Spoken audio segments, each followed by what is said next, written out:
Whether you're new to pool and practicing the basics, or a more experienced player performing drills to improve your shot making and positional play, the Drill Partner is perfect for you.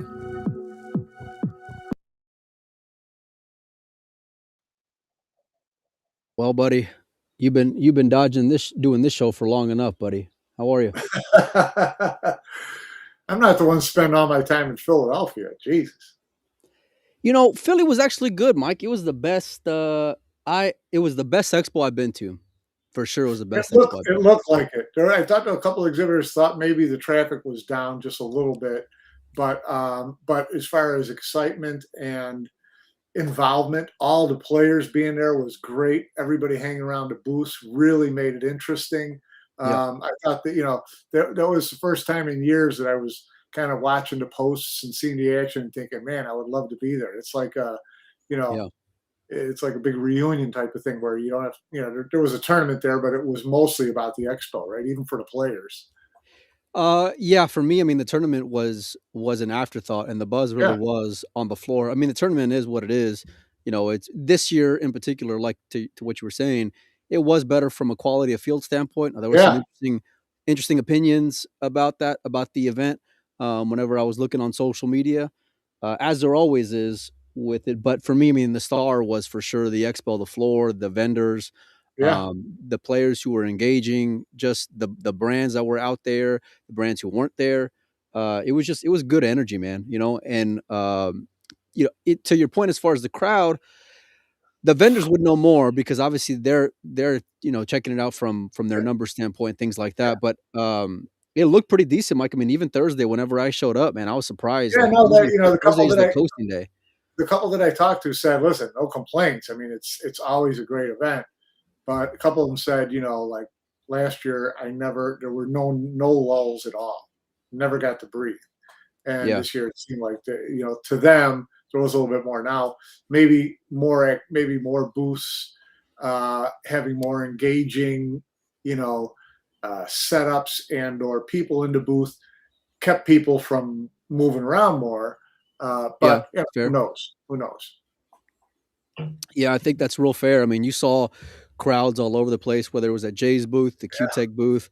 Right behind Jay's booth was the Lucasi booth. You had the Viking booth there, Federer and had a there was booth. Federer had a booth. Yeah, and there was a lot of places with like they gave you reasons to show up. Even Alex's new booth, because that was the biggest Yeah, footprint that I've seen him have out at any show to this point. So I mean, it was cool. Like it gives me hope and encouragement, enthusiasm for where the pool world is. To see all the fans out there was super dope, and just seeing a lot of smiles, a lot of like positivity from people, and so including listen, saw Matchroom out there. Surprisingly enough, Max Gordon's yeah. in the What chat was that from all Living about? Good. Which about Matchroom being out there? Yeah, yeah. Dude, it was weird, man. Let me tell you. So one, you you you may not know this, Uncle Mike, but I may not be on the best on footings with Team Matchroom. And I know Yeah, that you're comes from. dragging me down with you. I just got to tell you, just for not for nothing, but Oh, am I? I Well, that's just don't listen. even get any return calls anymore.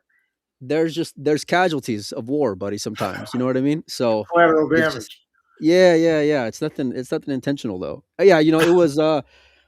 I saw so obviously they got some new partners, which I hear they're going to have another new partner to announce here pretty soon. A pretty big one actually. That's like pretty fundamental in the pool world. But nevertheless, they obviously got new partners with CPBA, and so they were out there as well. Had their own Yeah, booth, and I had heard ahead of time that they were going to be out there, and then. Of course, I don't remember if it was CPBA's post or Matchroom's post saying that they were going to be out there as well. And I was kind of surprised. I didn't, it's interesting to me. Emily was there last year just to like go take her selfies with everyone, around the arena. This year, them kind of partnering up, it seemed like with the booth space with them, they had their team out there, capturing some social media contact or content, pushing some events that they had coming up, like the Florida Open, things like that, pushing the Q-Tech booth, which is kind of ironic. And I thought it pushing. was a little bit odd because it was like you're there hanging out at the international booth, which Yeah, international is partnering with CPBA, or they're one and the same along with Maury. So you're at the international booth basically, but then you're pushing Q-Tech products. It seems like a conflict of interest to me. But anyway, yeah, it was just it was really odd, and I got that from a lot of people. Obviously, I have my own opinion about it just because of the history there. But even like some fans I was talking to, them walking around with like QR codes and hustling Buy people. tickets to buy tickets to go to the event, or were they also Yeah, yeah, they different were shaking players down people to go playing and the to event? they were shaking down people to go and buy tickets for the Florida Open. I'm not even kidding. Like they would literally go up to you with the camera on, putting you on the spot, and I was just like, man, that's so awkward, you know. And You know I don't, what? I Hard don't, sell, man. Hard sell. I Sometimes you listen. I get it. I can only imagine what that cost was, and if they can put, let's say that 10 grand towards, putting on an event. But either way, I mean, it's like, yeah, I just found it really odd, especially coming off of St. Louis, where you have a free platform, free entry, free this, free that, and where it seems like Matchroom's approach is let's just squeeze whatever little bit we can out of no, it's out of the pool fans. two different models, and you can't let Sure. one drive your decisions on the other. I mean, if this is your model, then you go sell it. You don't try to compare yourself to PBS events, and you don't worry that St. Louis was the week before with free entry. This is your deal. You sell tickets to people in the stands, and you have a paywall. I mean, and that's Well, what I'm not so sure they are selling tickets. I mean, we'll see come Florida time, you know what I mean? But if I'm and the other part about it was like I wouldn't go to Philly to go and sell tickets for a Florida event. You know what I'm saying? Like I'd go find something in Florida to sell tickets to a Florida event. Now I get reaching a well, national listen, audience, things you're like not going that, to but get you're not going to get anything anywhere that's as big as SPE. So you think so? you go where the people are. There's more pool playing fans and casual to mid range pool players at Super Billiard Expo than any place. Yeah, but what Super Billiards Expo, I mean, sure, it'll bring a lot of buyers, but in a different market. It'll bring a lot of players, a lot of fans, I should say, but Yeah, majority of them are either in that part of the country or they're playing in TAP, which is that that part of league the out country. there. It's not like you're going out to California and selling tickets for Florida. I mean, you're going out to Philly and selling tickets for Florida. Yeah. I mean, listen, it was a little ironic. Like I said, there was parts of it where it was just a little odd to me. It was Yeah, funny because I was sitting down with the Salado guys, and they had their booth next to Lucasi booth. And I think so. Emily was dodging me like the plague, right? And then, uh, I, as she turns the corner, I was like in the blind spot of the booth, and she's all smiles, saying hi to Fargo Great and Salado. And then it was like, and then as soon as she realized I was there, it was like, oh, and I was like, oh, hey, nice to see you. So it was just, it was just, it was odd, awkward. but yeah, it was awkward for sure. It was awkward for sure. I think that there's a lot of questions that need answering. They don't want to answer anything, and I'm not gonna keep on, pushing just to kind of get told no. So Yeah, that's yeah, but yeah, that was their footprint there. I saw them doing some stuff with CPBA and their players as well, which was cool. And they were no shortage of filming, whether for their social media, for CPBA, for their players, and just photos in general, which is cool. And it's good to yeah. promote brands who are supporting you, which I completely get and vibe off of. But yeah, that's why I was surprised they were out there, especially like I said, given the history of it. I mean, they've historically, like I know now they're a WNT event, but there was times before where like they got scheduled on top of by Matchroom, in years Yeah, past. right. So it's a little odd. I just thought it But was interesting that they brought three people out there. I mean, that's a big, you yeah, it's a know, big nut. it is a big nut. Yeah, big To nut. it, So, yeah, I mean, three people just from overseas, and I think there was another one from here on this side. But yeah, I mean, like I said, they understand how they want to go and spend their dollars and what their bottom line entails, things like that. So I mean, yeah, more power to them. I hope they go and sell out in Florida. I'm not so sure personally, but yeah, we'll see what happens come August. And not only that, but like, and I get wanting to keep it on people's radar and things like that. But trying to sell tickets so far in advance just always makes me a little concerned, if I'm being honest with you.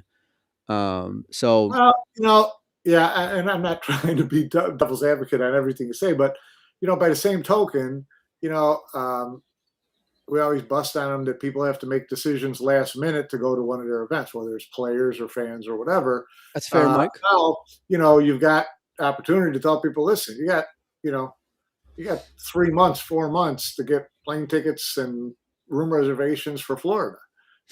Yeah. So, that's something to do, and you're certainly pushing the U.S. Open too. So, yeah, who knows? Yeah, I mean, we'll see what comes Sure, of they it. I had a mean, plan hopefully. before they got on the plane. It wasn't just a wing and a prayer. Yeah, I mean, like I could understand more on the pushing the brands who are supporting the aspect. You know what I mean? More than anything, like I said.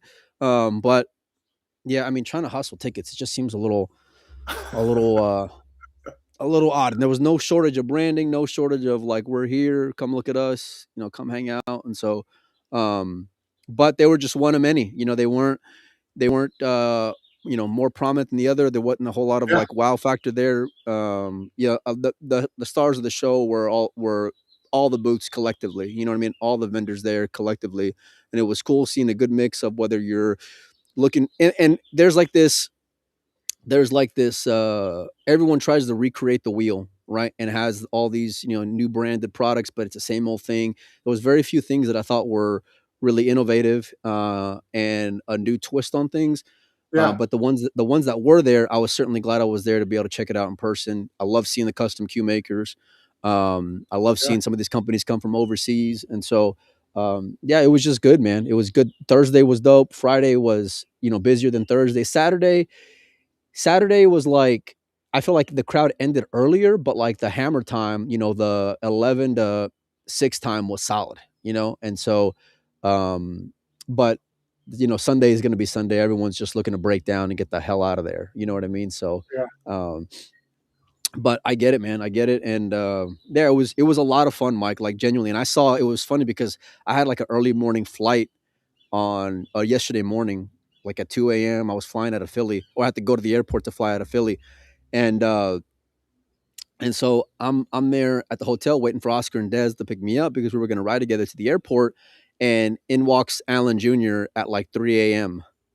And they were just getting done out there. And it's cool kind of seeing that generational thing, with father and son. And they're hard working, busting ass. yeah, People don't see what they do in the background, but they really make a quality event for a lot of fans to be able to go and enjoy here in the U.S. And they make it like they do their own twist um, on just bringing a unique vibe to the pool world, which is dope. So I appreciate yeah. No, Alan for having me out there. this is like 30 years, right? I mean, this is, uh, you know, pretty amazing stuff what Alan has pulled off, and what started, as a completely different type of show. Did it, Uh, Mike? yeah, it was really different. It was more pro centric. It was, boosts as a side thing. There weren't as many, all the amateur events weren't tied into it. It was at the Meadowlands in Jersey, and yeah, see where it's come from there. I mean, all credit to Alan for sticking with it, just taking it as his own, and just running with it and turning it into something unique to the pool world. There's nothing else out. Derby kind of, it's kind of between. It's not like Derby, Mike. It's not. It It's really isn't. between Derby, the BCA trade show, and I don't know what else. It's unique. It's a whole It's very, different. yeah. Yeah, The, it's between all that and like the APA, worlds and things like, you take all of those and kind of mix them up in a bowl, and you end up with the Super Billiard Expo, which has been yeah. insanely successful. And I think a lot of people had thought for years, and I don't know whether he actually tried it once or not. I know they considered it many times, was doing an SBE West and trying to Yeah, that'd be create, cool. I'd imagine the cost would be through the roof depending on where you got it at, but I would love that idea for sure. to find something. I mean, listen, cost is not cheap in the East Coast, in the Northeast. So Yeah. Philly's no bargain. You just have to find the right place, but you have to be around enough players. And at this point, I'm just not sure that Alan and Alan Jr. want to double their workload, Sure. no matter what the payday is. So yeah, but they've got something that's unique, and good for them for being able to create that and keep it going. Yeah, for sure. And I mean, it's had its like ebbs and flows, especially like post COVID, as far as, what was going to be the turnout, who was going to keep on coming back, all these things. And I was there like post COVID whenever the event came back. And like I said, this was for me the best event yet. On your note of like having it spread out or something on the West, I would really enjoy something like in a different part of the year because you got everything at the beginning part of the year. You got Derby at the beginning, you got CSI at the beginning, you got now you got Philly at the beginning. You got a lot of events. Now you got APA, the first of APA coming up this month as well, Yeah, out there in Vegas. So like it's a lot for the first quarter. There's nothing really on the back end here in the States, but yeah, who knows? I mean, maybe it'll inspire someone to kind of get the wheels going, which there's always going to be an opportunity. I know there's a lot of stuff already going on and planned as it is on the calendar, and so we'll see how that shapes out. Mike. But there was a pro tournament going on, which I did not get a whole lot of experience with, even though I was there and had access there and all those things. Talk to me what it was like, Mike, being able to sweat the tournament from being back at the house. yeah, no, it was good. It was nice to be able to tap into the live streams and watch, the tables. It was like one camera action, which that's still fine. You get to see what's going on there, and really, you know, always you can always leave it to Super Billiard. I think they still call it the Rally in the Valley part of it, don't they? Yeah, yeah, yeah, they do. Valley Yeah, was I've a seen that plenty. specific part of one of the Yeah. amateur groups league systems. But anyways, um, uh, you know, their pro event has always been quirky. It's always had Sure. some twists and turns that don't make any sense or whatever. And I've always argued that they really the pro event is probably the lowest on their priority list. For SBE every year, kind of a necessary evil to have to put up with, and it Yeah. shows a lot of times in the way they produce it. So this year didn't look bad though. I mean, they actually had carpet on the floor, which is an improvement over some previous years, and the format was they actually mixed in the one loss people with the winners play Finally. Fucking winners. finally. Instead of having winners play winners and losers play, it was just ridiculous. But then now you had a cut to 64, right? But you're only paying through 32. So you're single elimination at 64, but you don't get paid until you reach 32. So the That's guy from odd the to me, winner's Mike. side who lost in the round of 64 had one loss and got a donut. And the guy who won in the round of 64 and lost in the round of 32 had two losses and got 1,000. So Yeah. it just kind of, it just was another one of those things where it's just like, sometimes you wonder whether they actually think the thing through, or they just say, whatever, let's just do this. And everybody's just got to fade it because this is our rule. Yeah, and it's interesting because like one, they opened it up like multiple times I heard to Yeah. like accommodate more players, which is great. And I was a little skeptical whenever I heard this because historically, like they've always been running behind in their events. Like I mean, it's Well, always it's in their defense, the whole event is pretty short. It's not sure. I mean, it's relative not to a week others, but then long like when you but go to Vegas or whatever. So yeah, but then plan accordingly. I mean, I don't want to give you a pass for that because it's like, well, then you should budget. You should know how many players based off of how well, many then actually they tables you probably can be able to shouldn't have accommodate. expanded. Then they probably shouldn't have expanded the field. That's what I'm saying. Yeah, yeah, yeah. That's what I was saying. But there were a And lot so of good players who got in at the tail end of that. So it's kind of yeah, a, it's kind of a, pick your poison. yeah. And look, it was cool being able to sweat stuff. I know part of it, or I know they had scheduling going along with that. When I walked in there, one, I enjoyed the digital pool part of it because people can buy to be able to sweat like multiple tables, which is great. And especially in this new age that we're in, there's a lot more tournaments that are going that route to be able to give you like the most access possible, which is awesome. The other thing is, I know Frank and BSN were doing like their YouTube stream, but then it was odd because then I still saw like WNT post, but then it's like, why the fuck would I pay $10 if like I can watch TV table for free on YouTube? It just, I don't Yeah. understand that, or pushing that at the same time. Quality of field for sure was different, Mike. I mean, compared to last year, I was on a Yeah. flight in the morning with Albin and Yap and I forget who else, but obviously it was the guys who went deep in St. Louis. But yeah, it was just it was great to see those guys there. Albin had said, "Yeah, I've never been there before," and it was funny because on the back end when I seen the social media post, he was like, "I'm never going back there again." And so I was like, "Wow, fuck, what happened?" You know. But I know the conditions aren't necessarily the best historically. The tournament was a little like, so let me just frame it for you. I walk in and it's like any other, expo tournament, right? Same setup, same this, same that, Yeah, all these things. And then, but I see these the walkway in the middle was a good addition because I appreciated that because you can get more seats in there. You're still paying to get in there if you're a fan, so you're paying to get in the expo and then you're paying to get into the pro arena. Um, which I would kind of like them just to kind of charge one thing and let everyone have access. It would make for more flow. yeah, Like even if you're charging an extra buck or two to everybody, I'd rather do that than to pay an extra $20 a day to get in or whatever it is. And yeah. so, but that's their event, whatever. Um, and so the other thing was that I walk in there and there's dudes with headsets on in the middle, standing there, and I was like, "What are they doing?" Like, like I don't understand what these guys are doing.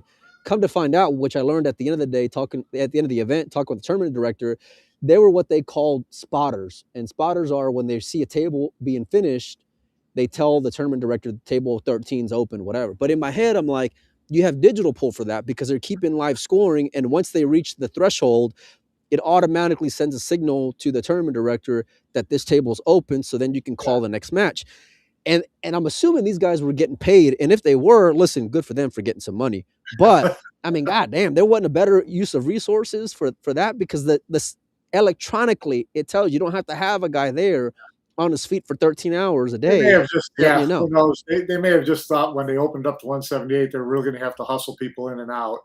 And so you have people on site that can just like go grab some by the ear and drag them over to the arena or something. Who Sure, knows? sure, yeah, But but yeah, I mean, just there's always something yeah, different going on there with their event. I mean, listen, 178 players, killer monster field, sure, 12,000 added.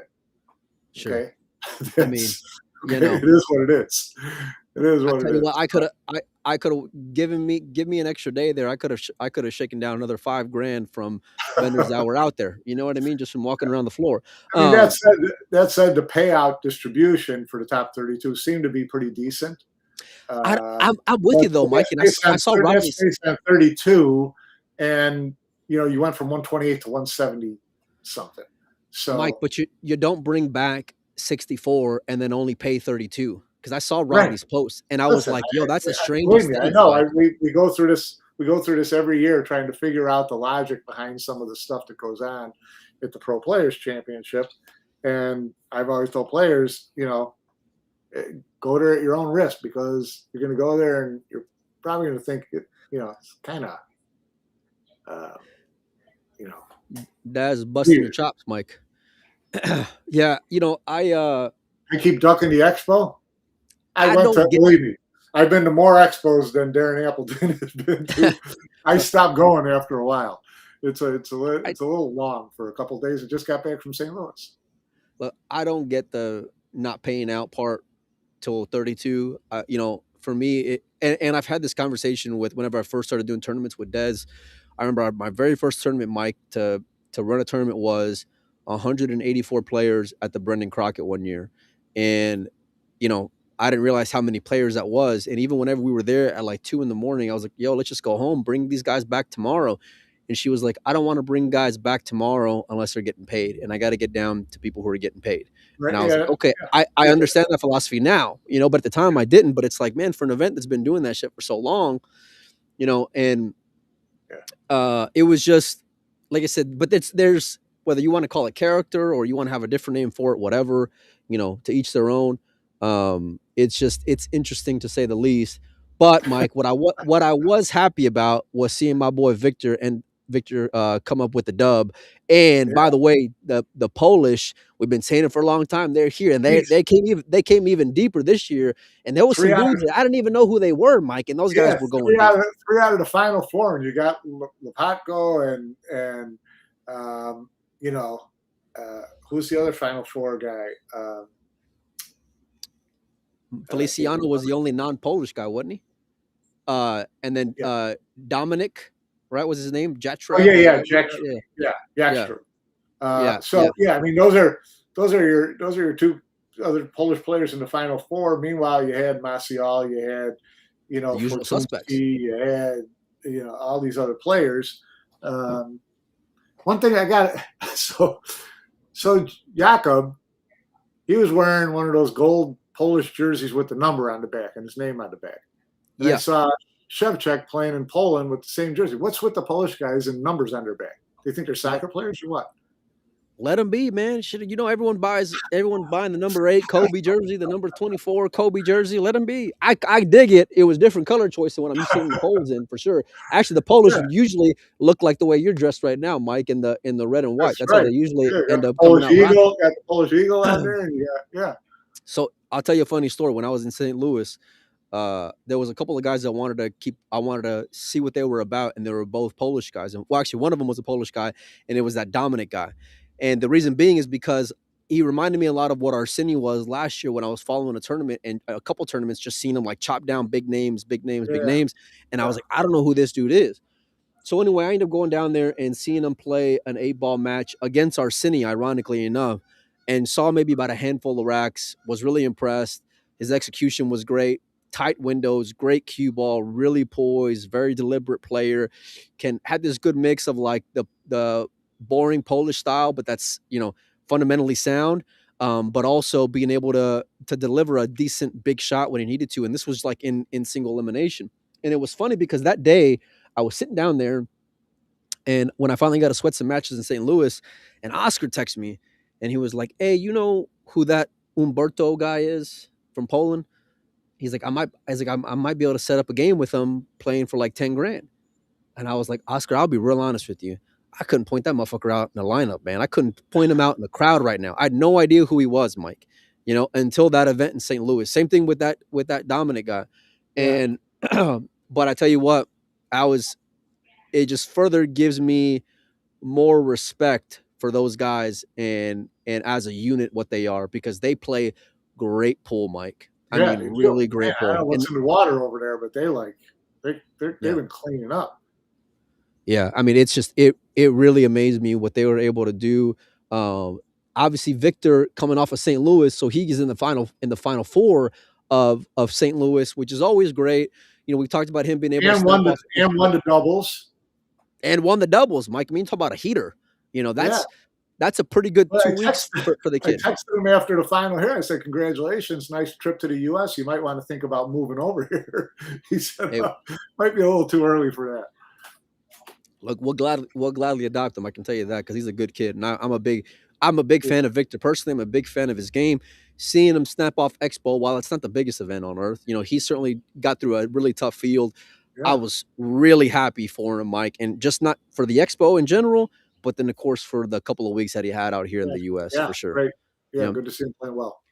Do you think this will parlay for Victor into, you know, living up to what we all think he will be or what he should be? Uh, yeah, you don't know. I mean, he obviously, he commented that he had spent some time with Lely Lately, yeah, I saw Alex that. recently, and that it really helped his game.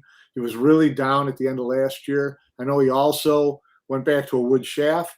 He said he'll never go back to Carbon. carbon. So, all that stuff. Obviously his confidence level's really up. He's and we all know how the players, whether it's a self-fulfilling thing or whether it's you've got something to really back it up. When your confidence level's up there, you play freer, you play more easily, and you're more, you know, every decision seems right, and the balls go in, and they play really well. And that's usually when guys do go on heaters, right? They get that, they get a couple wins and they get really confident, and all of a Then the sudden, dam burst, Mike. yeah, for a while. And so yeah, I hope that that's the case with Victor. I'm still, really hopeful to see him snap off, one of the big open events this Yeah, year. yeah. Be great. Look, confidence and the mental side is everything with guys when you start, picking Yeah, apart guys. and for better, and in Victor's case, sometimes for worse, the mental side can weigh you down quite a bit. And we've seen that over the years with him, whether seen it for body language in the arena or talking with him after the fact. Like I said, I'm a big fan of Victor. But man, like I mentioned, I was so happy to see him get that monkey off his back, and that confidence, that air about him that I haven't seen from him over the years, Mike, was there in St. Louis. I mean, it Yeah. was literally there. You can see it as he was making his way through tough matches, beating Carlo in a single elimination on TV table. I couldn't tell you the amount of matches that I've seen of Victor where that's where he would disappear against those type of players. But he stood tall. Don't get me wrong, it was a little dodgy getting there to get across the line, but he controlled for the better part of that match, which Yeah, is he did. awesome. Played really well. Yeah. No, They he's, it's tough for him more so than some of the other players because He's on his own. Victor's more of a by himself guy, right? Yeah. He doesn't run with a big team of people. He doesn't have his 2 or 3 best friends that he does all his traveling with, and they spend all their time talking to each other. And those friends are really good to have in these Sure. tournament situations to talk you off a ledge, to help build up your confidence, to whatever it is. Victor kind of flies solo. And so I think that that's impacted times where we've seen him get down on himself, and Sure. it takes a while to get out of that rut, right? So that's why I think something like his time with Alex really helps him, because Alex is really strong with the mental approach to the game as well as, the physical. So again, just glad to see him working his way through all that and getting into a good groove. The body language while he was sitting in the chair, Mike, the way he was carrying himself around the arena, the way that he was just stalking the table. There were so many things that I've seen of the A1 elite players. And I've always thought of Victor as just being on that cusp, right? Because I want to see Yeah, him come through with a big signature win. It feels like it's coming. It feels like it's his time. And not only that, Mike, by the way, getting that doubles victory in St. Louis when everyone and their mama wanted to see Bergman and Fu yeah, win, right. that and I thought they were the heavy favorites, and the way that they won on top of it, I mean, they He did, I played want to say with perfect. E, they were solid, Mike, especially that Yeah, first set, yeah. so massive congratulations to Victor and all the Polish dudes. I'm real happy for them. They're always good energy. They always got a smile on He their also face. beat he also beat Yap in Philly, didn't he? Did he? And Yap, yeah, and Yaps who took him out in the Final Four in St. Louis. So I'm sure that was a big, a nice little hurdle for him to kind of get over. Yeah, sure, sure. I mean, listen, I want to see more of them. Obviously, for me, the real test is being able to get one of these quote unquote majors, whichever Yeah, tournament you want to classify that as, but for yeah. Victor, even though I've seen him take off whatever the Vegas Open or what, I want to see that 9 ball on tight pockets against everybody and their mom there. I know there's a lot of guys there in Yeah, Philly. yeah. But just to really kind of stamp it. But I tell you what, Mike, I'm getting that stamp ready because it seems like it's going to be, this year's going to be really bright for that young man, and I'm hoping Hope so. so. To be honest with you, Yeah, yeah. hope so. Yeah. Mike, there was a lot of other stuff going on in the pool world as of late. Let me see. I sent you like a list of shit that I wanted to go and talk about, but there might have been some other social media controversy that we're going to get to here in just a second. But is there anything else you want to cover regarding Philly before we transition to the end of St. Louis? No. I thought, again, there was a good representation in the pro event. Glad to see Victor win. Expo looked good, so yeah, I'm good with Philly. Look, so we were there in St. Louis. I went over to Philly afterwards, but the night of St. Louis, it just thought, it was, the event as a whole was phenomenal, by the way. I mean, it was Right. just, it was fun. It completely blew me away from the crowd that was there. And I know part of that's the Bergman effect. But just in general, I was like, I enjoyed it genuinely. Yeah. But it ended a little funky, Mike, and funky's being a little polite about it. Mike, there was a world champion that was crowned in Aloysius. Real happy for him. Real solid dude. Really enjoy his demeanor. Obviously, his execution last year was just second to none. In my opinion, he's the number one best player on the planet. He was the best player And, in St. Louis too. he was, and there was a lot of guys who were close, but he was for sure Yeah. the man at the end. But Mike, we were there at the end of that event. We were a little bit further back, watching the end of that match to kind of get a couple things, content wise, from the players afterwards. And I remember being there and being a bit of distance away, but I was still on a good line to see that last shot, Mike. I mean, I was, it may have been a little bit further away, but I could at least see that last shot, see him down on the ball, could see both balls. And I remember when he hit it, I remember just kind of looking over at you and giving you the side eye, and I was like, oh, I don't know. But then they started shaking hands, clapping, and I thought, okay, maybe like my distance was just, whatever, like. It was kind of, everything was kind of delayed reaction there. It was delayed reaction by everybody in the room. And, nobody jumped up and yelled foul, and nobody, He didn't jump up and celebrate. Everybody started hugging each other. Everybody just started kind of clapping. And we're not going to argue that it was a foul. It's obvious now, and looking back at it, 19 ways to Sunday, that it was a foul. And so it didn't end the way it should. And that was too bad. Now, everybody's got opinions on what should have been done, who was at fault. Is Yap a rat because he knew it was a foul and he didn't say anything? Or is he lying because he said he didn't think it was a foul at first and he was waiting for the ref to call it? Or whatever it is, that's what social media wants to just kind of harp on. But, we can stop all the discussions of whether or not it was a foul, because it was clearly, not even close. It was a foul.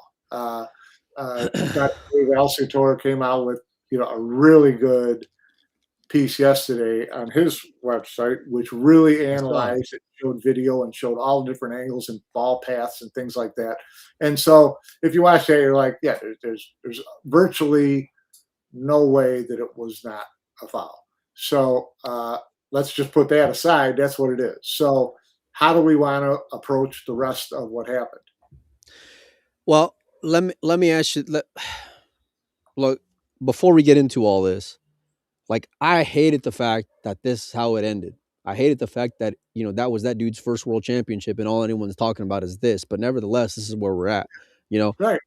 It's and it really was, like, for me, just I know some players weren't happy with the tables or whatever, but there wasn't a whole lot of negatives regarding the event. Mike, I want to just ask you this to start off with. My first question here was it a foul? You already sent that shit home. So whose job was it to call that foul, Mike? It's a referee's job. I mean, that's why you have a referee there. So, if there's no referee there, you expect players to, call their own foul. If there was no referee there, Fran's standing by the table, or he's calling a referee over. He said that when I talked to him afterwards. He said, listen, if, because he had no view of it. He was right behind. He was behind you and the referee. Yeah. So so how do they handle things? Fran said, in most cases I would have called a referee over, but there's a referee there. That's what she's there for. So and you trust those who are there, right? As a player, like, and they're like, there's no history there. There's no like shitty reputations there, right? Like, a lot of these guys do play a gentleman style, especially I would consider those two in that category. Right. And so, it's I don't, not on Fran to call it, that's for sure.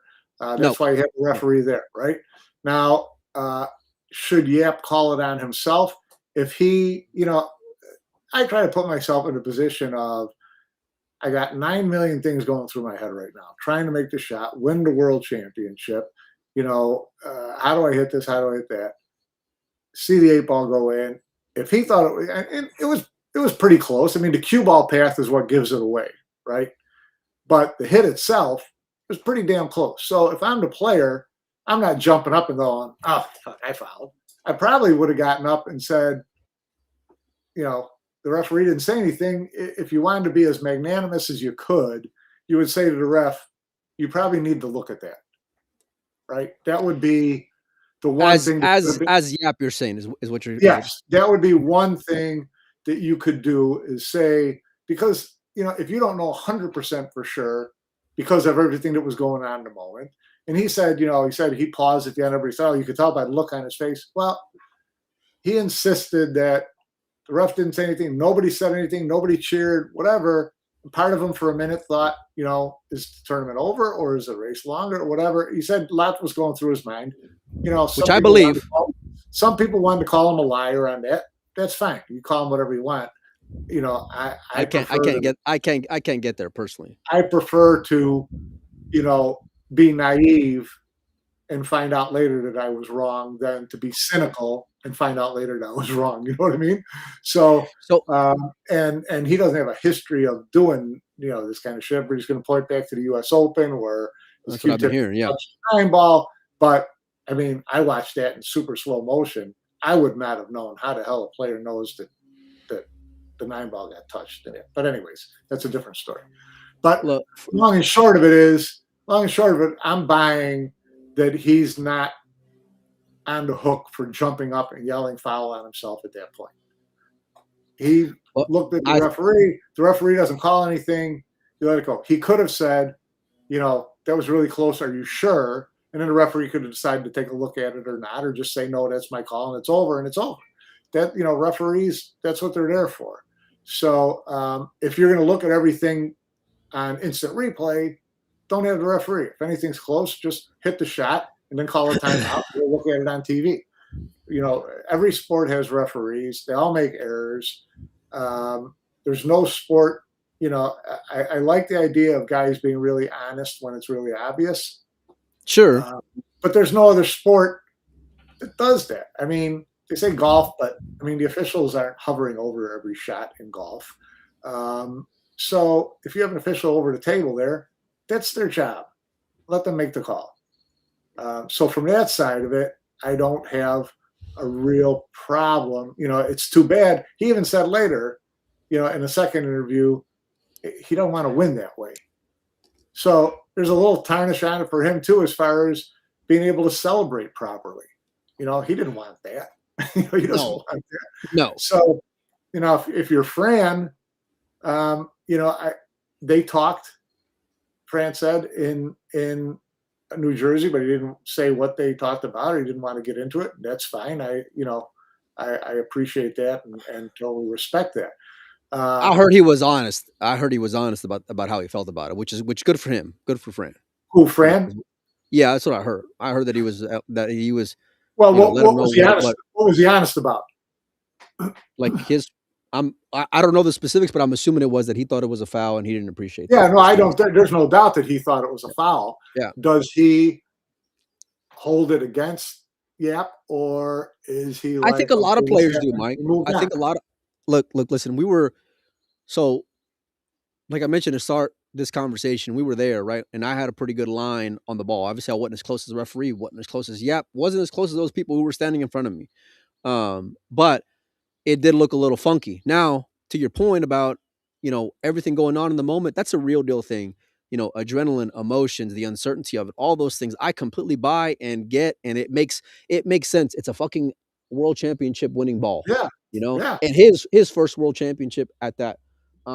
Sure, it's unfortunate, but what was odd to me was that as soon as that happened, right? Pause, celebration, kind of. I was talking to some players immediately after, and they, as soon as they're walking in, were like, "Yo, that was a foul," and I was like, "Yeah, right." No, and I look over, and there's another some other notable within that event that were like, "Yeah, it was a foul," and that's whenever me and you brought up YouTube, and we're trying to watch it there while they're doing the podium stuff. Yeah. But I turned on. I wanted to leave. My philosophy was I wanted to leave it alone at the time because let's just celebrate it, and then we can go and dissect it later after the fact. Yeah, you're not going back to replay it, so just be done. Yeah, I turn on social media. The first thing I see, Mike, is the Killer Fillers page with the video talking about was this a good hit or not. Now, listen, I love bringing up talking points with your fans and engaging and all these things, Mike. I love that, and I love that more players are doing that. But given the history, if I'm the Fillers, that may not be the conversation that I want to start because there's been a lot of times over the years that we've seen video evidence of Josh hitting the ball that he didn't call a foul on himself and that they just let play on. And it's kind of that unwritten rule amongst players, like, hey, nobody's shitting on the other one publicly. Okay. Here's what I'd say about that. Yes, if it's all right for them to post it because it was a foul. Okay. Now, if he's judging against Yap for not calling it on himself right away, then there's a little bit of a disconnect there, right?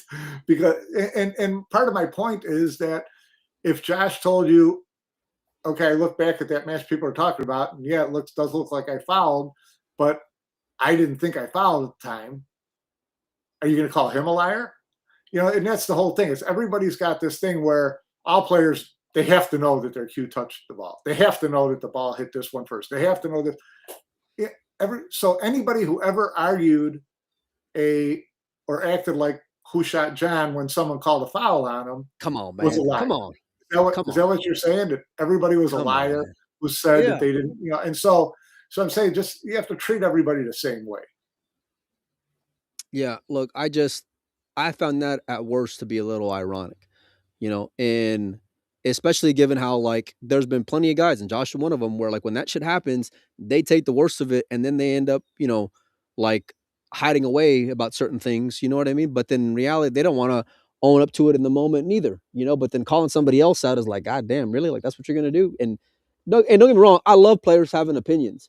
For better or worse, Mike, I love it. And at least putting their fucking name behind it and being able to say, like I said, if the post was, yep, cheated, then I got a problem.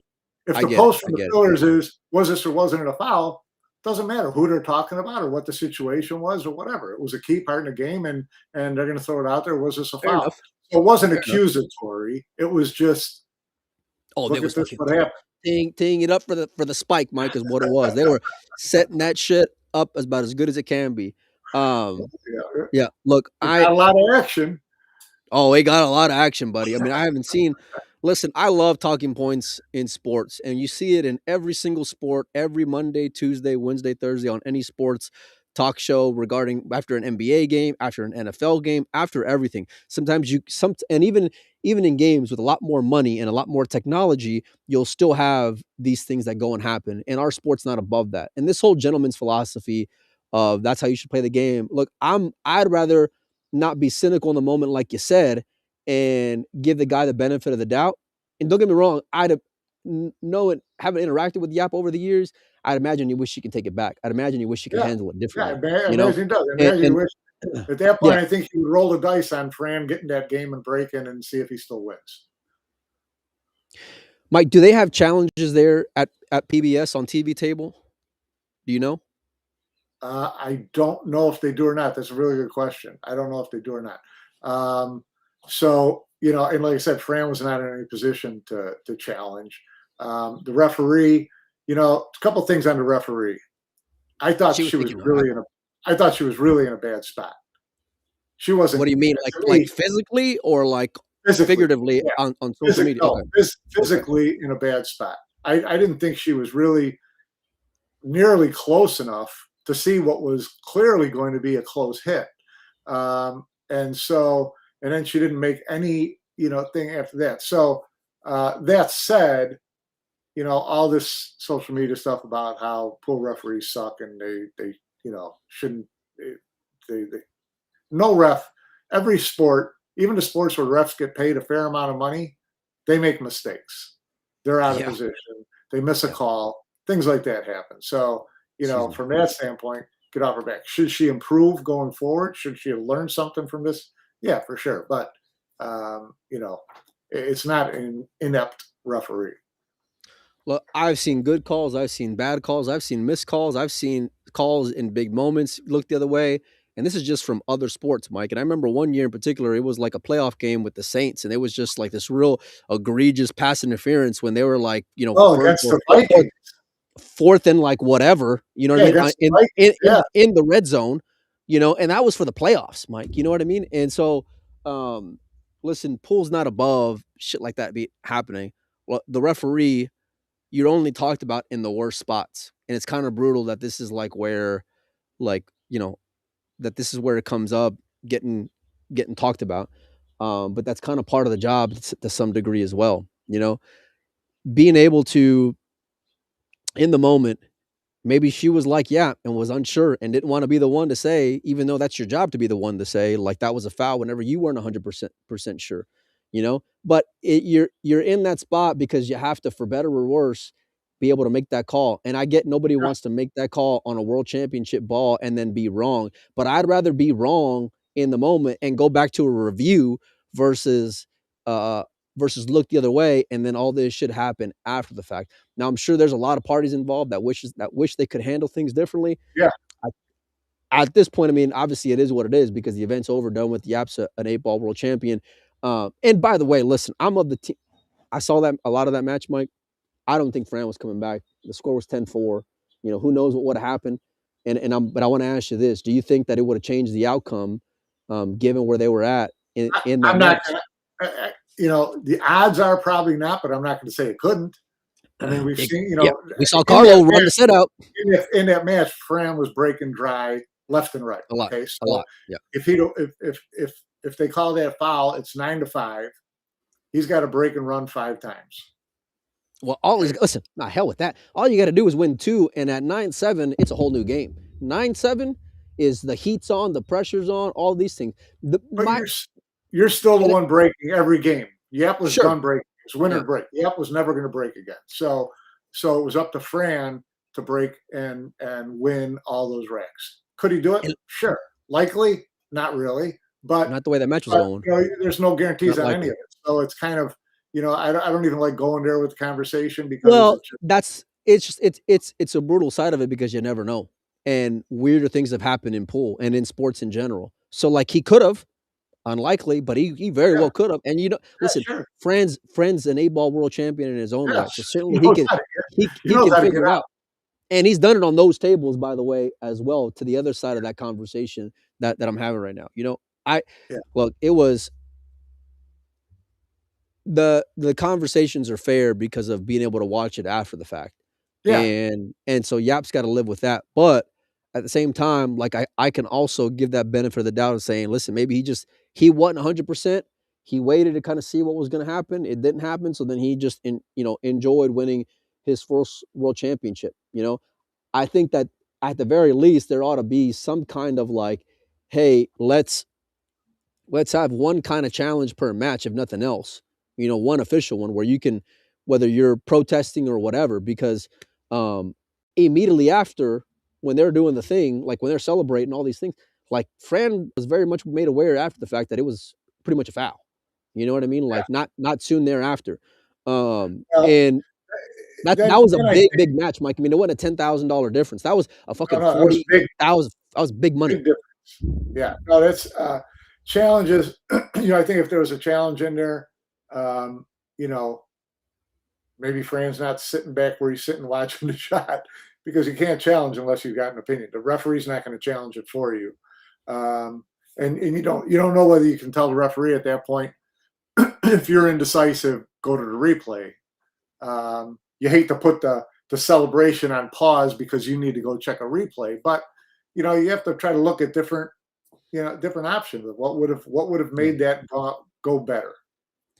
This to me right here, Mike, is way too much. I would do one challenge a set. And here's the thing: even for everyone wanting to throw shade on Yap, even if you were to have a challenge per set, listen, I've seen plenty of games, Mike, as a degenerate gambler, where the team has a challenge, the coach wasted the challenge and lost one, and then there's another one which is a questionable call, and now they can't challenge it because they're out of it, and it could have very well have been a game changing thing after the fact. Even with sports with a lot more technology than what we have in the pool world, so like it's never gonna be this perfect system because that's part of the chaos that is sports, Mike, in general. Yeah, no, listen, it is.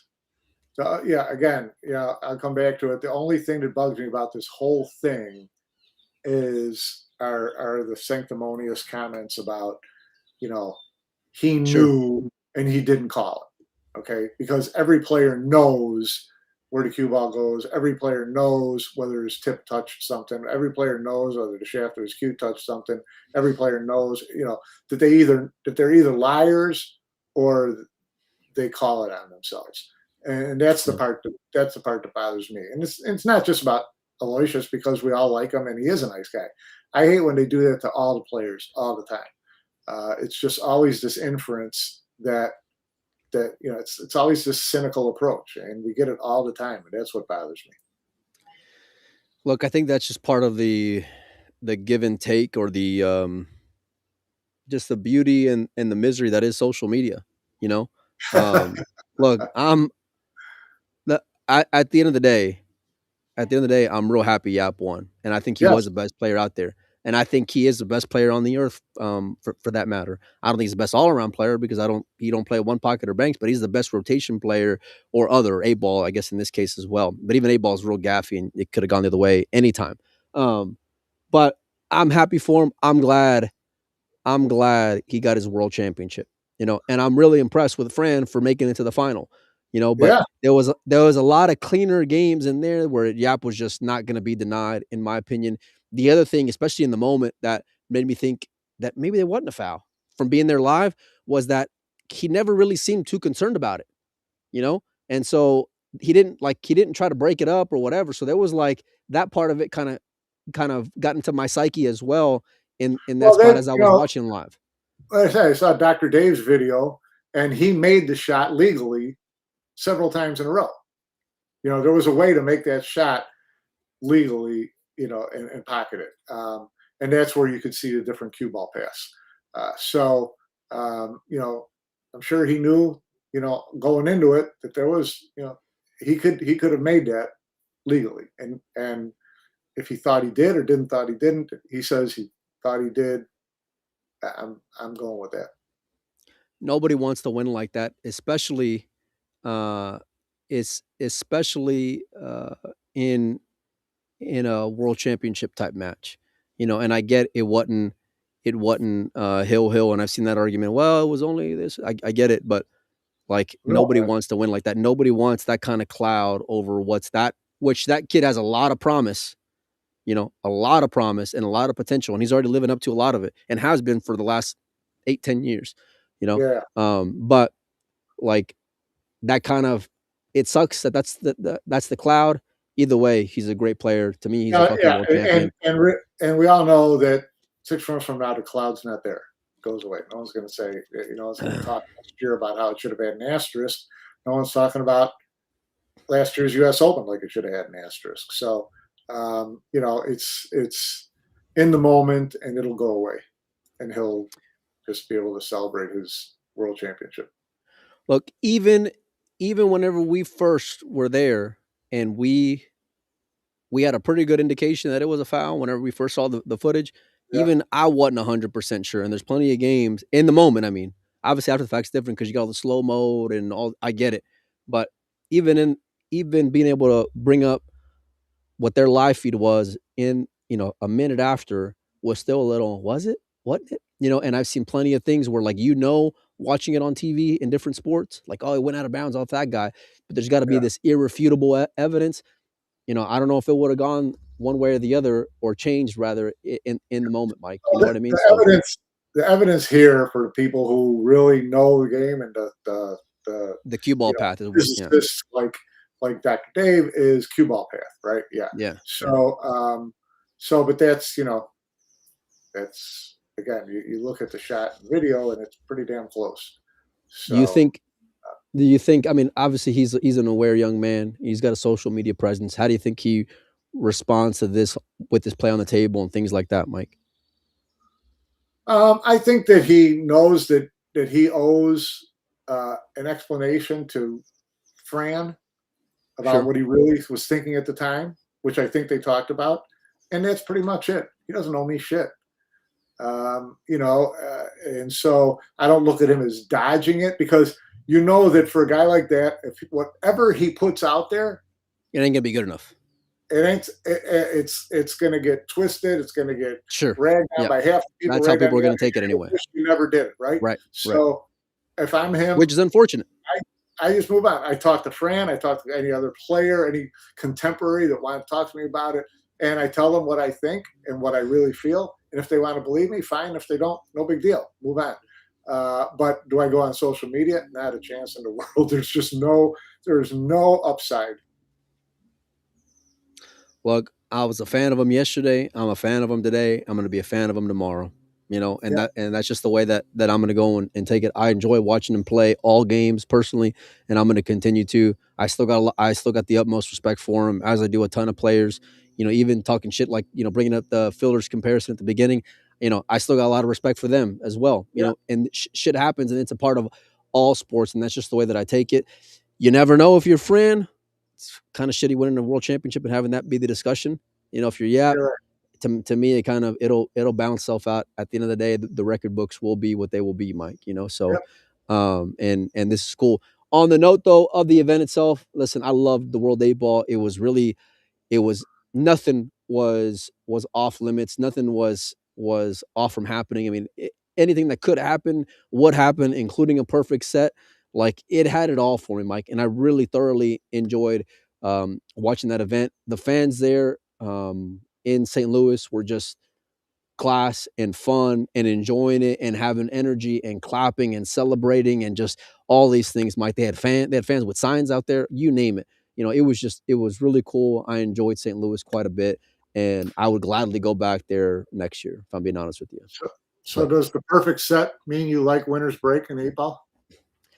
Yeah. 100%. I'm on team winner break. I'm on team. Listen, if you don't like it, don't play. But I like seeing cool things happen in sports. That was a rare feat what Carlo did. I wish that we had enough finances in the industry, or to be able to give that bonus, because that's rare would happen.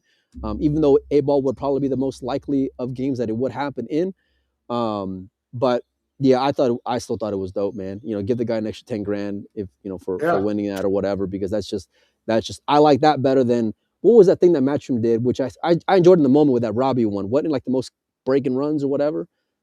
Like and it happened like on the first day of the tournament. It was like an 8-day tournament. Yeah. It was. And it wasn't a lot of excitement there. But you never know, right? No, you're right. But yeah, I think you want to, if you're going to come up with a big bonus like that, you want it to be. I mean, bowling, they do the 300 game on TV, right? If you're in a televised match, you roll a 300. You used to get like 50 or 100, whatever. I think now it's like 10 or 15. But you've got things like that. Try to make it a little more something big at the end when everybody's watching. Not a first round match, table 13. Well, good prize money out there for the players. Good bang for their buck as far as value on the money for being able to play in multiple events. And I think they're really onto something with that model that they're doing. And I wish, while it's two different philosophies, I wish you could have more of that on the Matchroom side of things, because there's something to it, and I feel like it's working for them, at least at this point. So, and I know it hadn't always historically, but it seems like they've settled on a place where it has.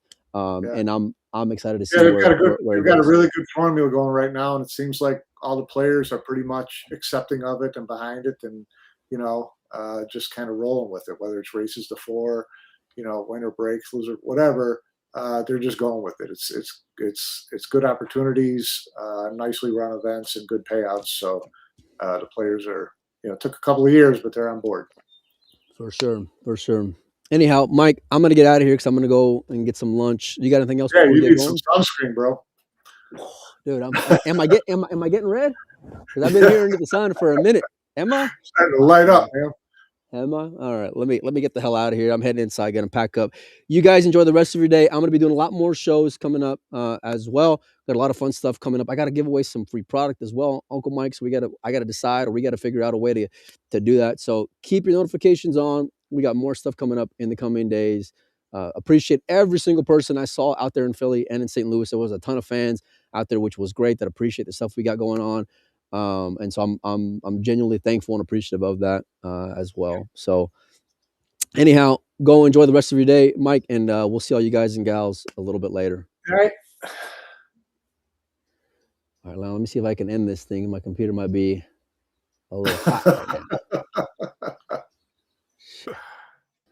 What else you want to talk about? As long as we're still live. Hold on.